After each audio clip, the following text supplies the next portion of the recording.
Hello students, कल हमने electrostatics जो फिजिक्स 12th में फर्स्ट यूनिट है हमने स्टार्ट किया था। एक लेक्चर हो चुका है। कल के लेक्चर में हमने पढ़ा था इलेक्ट्रोस्टैटिक क्या है, चार्ज क्या होता है, चार्ज और मास में क्या डिफरेंस है, और इसके अलावा क्वांटाइजेशन ऑफ चार्ज पढ़ा था, चार्ज बाय इंडक्शन पढ़ा था। तो इन चीज़ों से आगे अब हम नेक्स्ट टॉपिक करते हैं, Coulomb's law. Coulomb's law in electrostatics. देखिए, अभी तक हमने पढ़ा कि चार्जेस के बीच में फोर्सेस लगते हैं।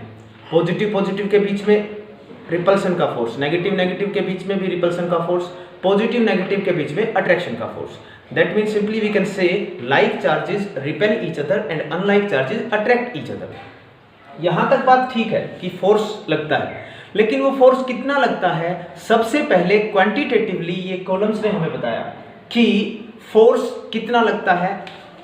अगर एक चार्ज जिसकी वैल्यू है Q1, दूसरा चार्ज जिसकी वैल्यू है Q2 और उनके बीच में डिस्टेंस है R, तो कॉलम्स ने बताया कि जो इन दोनों के बीच में फोर्स लगेगा वो डायरेक्टली डिपेंड करेगा प्रोडक्ट ऑफ द चार्जेस। मतलब जितना ज्यादा प्रोडक्ट होगा उतना ही ज्यादा फोर्स लगेगा उन दोनों के बीच में, and inversely proportional to square of the distance. ये बात समझने की है। डायरेक्टली प्रोपोर्शनल का मतलब ये बढ़ेगा तो ये भी बढ़ेगा, इनवर्सली प्रोपोर्शनल का मतलब अगर ये बढ़ेगा तो फोर्स घटेगा।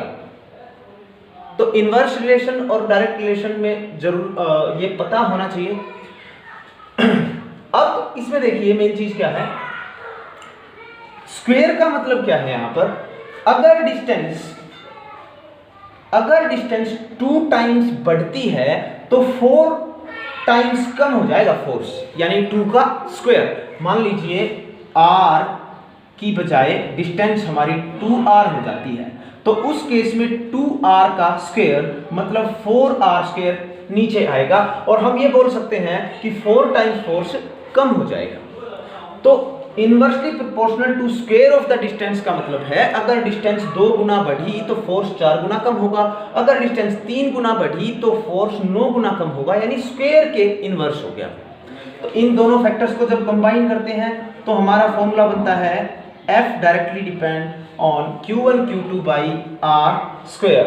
और अगर आपने ग्रेविटेशन यूनिट पढ़ी है 11th क्लास में तो आप समझ सकते हैं, हमने ग्रेविटेशन लॉ जो न्यूटन ने दिया था वो पढ़ा था। उसमें क्या था, अगर दो मास m1 m2 जिनके बीच में डिस्टेंस r है उनके बीच में फोर्स ऑफ अट्रैक्शन लगता है हमेशा।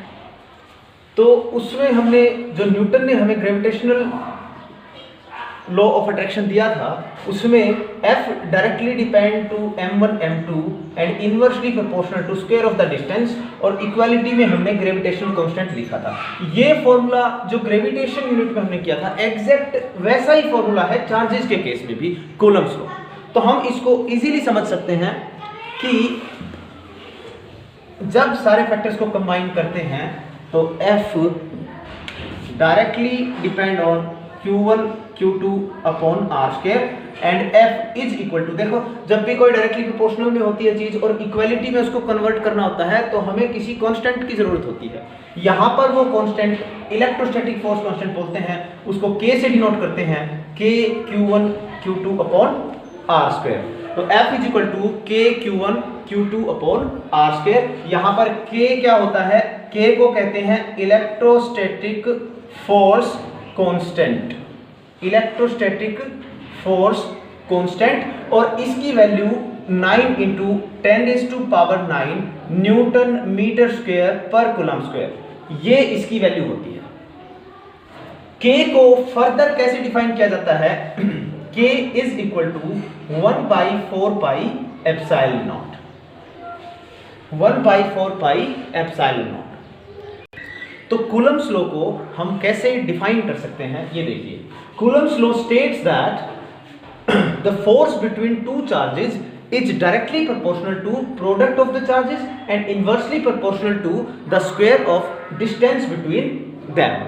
इस तरीके से हम इसको डिफाइन करेंगे। आगे डेरिवेशन आपने देखा, F directly depend on Q1 Q2 upon R square and is equal to K Q1 Q2 upon R square. यहाँ पर के को कहते हैं इलेक्ट्रोस्टैटिक फोर्स कांस्टेंट, जिसकी वैल्यू होगी 9 × 10⁻⁹ न्यूटन मीटर स्क्वायर पर coulomb square, and it can also be written as k = 1/4πε0। अब ये एक नई टर्म आई है आपके सामने, तो ये क्या होती है हम इस बारे में डिस्कस करते हैं। तो ε0 ये जो चीज है इसको हम ऐसे एप्सिलॉन, कई लोग इसको एप्सिलॉन भी बोल देते हैं, एप्सिलॉन भी बोल देते हैं। ये एक ग्रीक वर्ड है, जैसे अल्फा बीटा गामा होता है। एप्सिलॉन नॉट का मतलब है absolute electrical permittivity of free space. ये समझने की बात है कि देखिए, जब हम इन दो चार्जेस को फ्री स्पेस में रखेंगे या वैक्यूम में रखेंगे या एयर में रखेंगे, तो उनके बीच में कितना फोर्स लगेगा वो डिपेंड करेगा मीडियम के ऊपर। अब मैं इन्हीं दो चार्जेस को किसी glass medium, as a glass medium में लेकर उसके अंदर रखूंगा, तो उनके बीच में जो फोर्स लगेगा वो डिफरेंट लगता है। एक्सपेरिमेंटली इट वाज फाउंड, पानी में रख दिया मैंने इन दो चार्जेस को लेकर, तो उनके बीच में अब जो फोर्स लगेगा वो डिफरेंट लगेगा।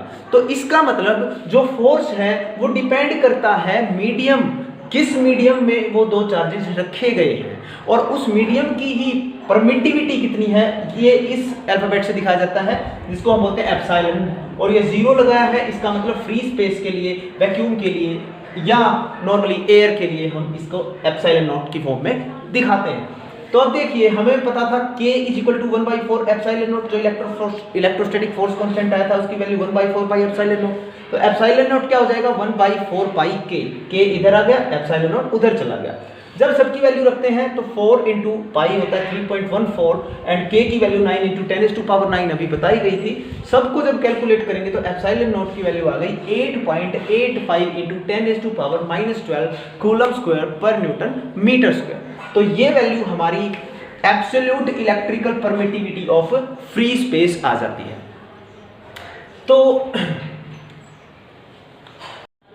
तो अब कई बार एग्जाम में पूछ लिया जाता है कि इस ε0 की डायमेंशन फॉर्मूला क्या है। वैल्यू तो हमें पता चल गया 8.85 × 10⁻⁻12 coulomb square per newton metre square.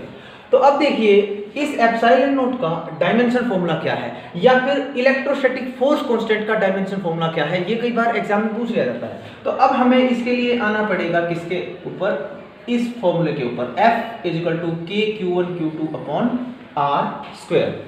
ये फॉर्मूला है। तो यहां से K का अगर डायमेंशन फॉर्मूला निकालना चाहे हम, तो हमें क्या करना पड़ेगा, F × R²/Q1 × Q2, ये वैल्यू होगी। तो ये देखिए, अब फोर्स का डायमेंशन फॉर्मूला हमें पता है m1L1T-2।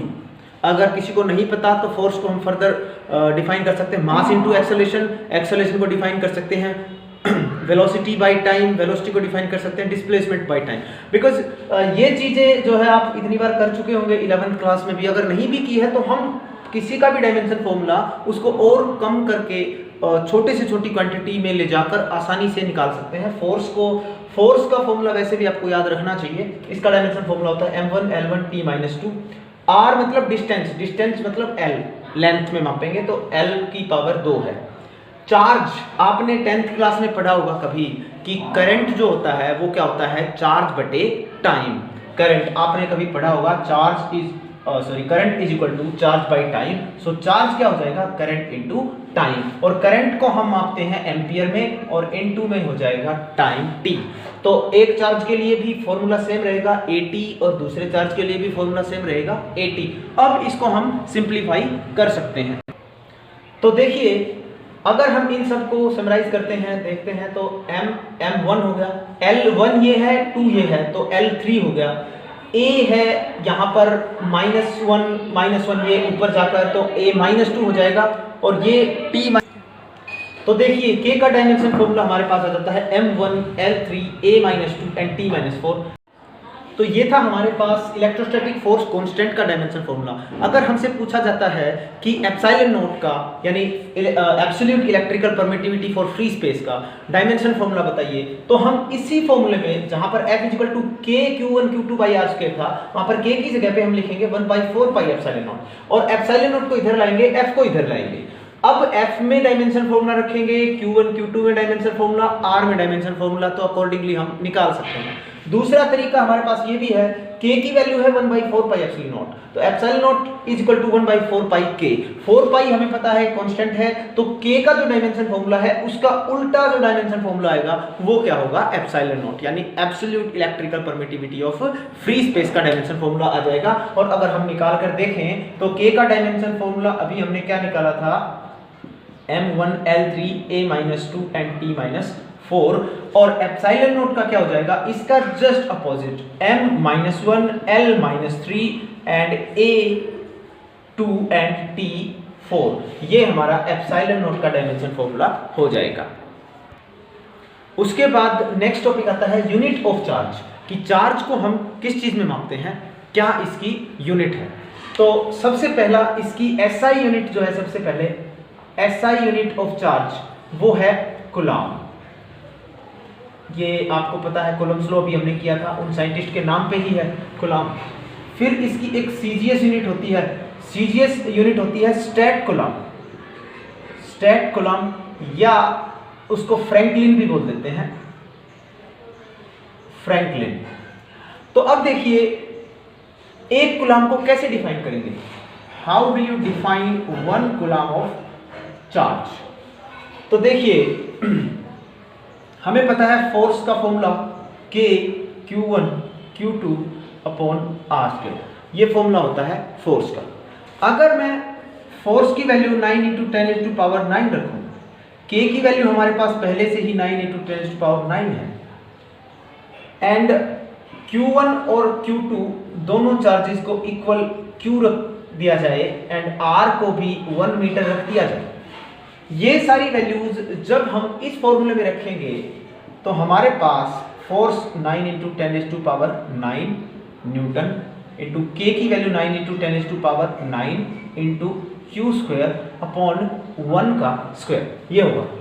ये सारी वैल्यूज कट जाएंगी और हमारे पास फाइनल जो वैल्यू बचेगी वो Q² is equal to 1, because 1 square भी 1 ही होता है, and we can say Q is equal to ±1। You know very well, जब हम किसी नंबर का स्क्वायर रूट करते हैं तो दो वैल्यू आती है +-1। तो ये सारी चीजें हमने क्यों की अभी समझ में आएगा। देखिए Q को हमें लेकर आना था 1, किस कंडीशन में 1 आएगा, तो ये देखिए कंडीशन ये रहेगी, दो चार्ज जो इक्वल हैं 1 मीटर की डिस्टेंस पे हैं, जब उनके बीच में फोर्स 9 × 10⁹ इतना फोर्स लगे तो हम ये कह सकते हैं कि दोनों के ऊपर कितना चार्ज है, 1 coulomb.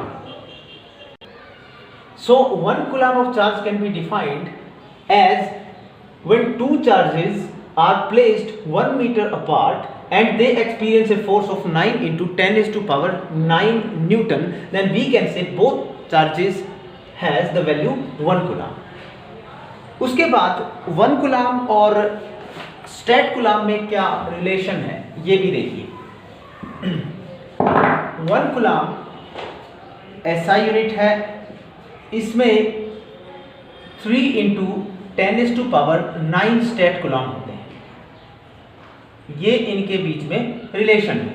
1 coulomb is equal to 3 × 10⁹ stat coulomb.